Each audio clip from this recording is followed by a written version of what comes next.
Mayong buntag sa inyo nga tanan!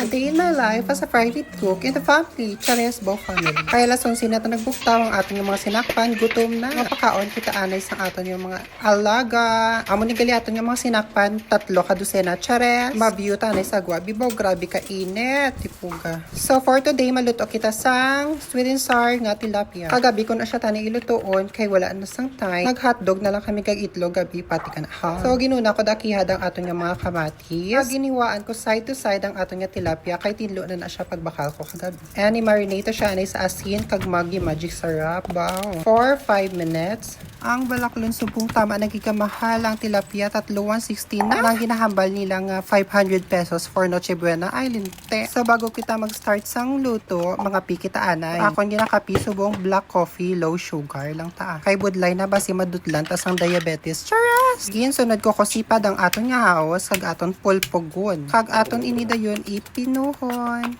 Kag ari naman kita sa aton nga Bombay, permiyo lang ko ginapahibi. Ginapahibi ako sa presyo, pati sa pagkiyad, paibion niya pagkid ko, ay di punggol. So ilagay na natin ang ating kawali, no? Ilagyan na natin ng mantika, ang tsaktola. Kag aton iprituho ng aton nga mahal nga tilapia. Ay grabe ang craving sa subong sweet and sour nga tilapia. Alam nyo guys, nagkapanampun ako subong kay 3 months na ako na ginadala. Chares! Tapos sa sang prito, ilagay na natin ang ating ahos. Antayin hanggang mag-brown. Tapos isunod natin ang ating nga onion, English. Pagkatapos ilagay ang onion, isunod natin ang ating mga kamatis. Mekos-mekos, kag ilagyan natin sang tubig.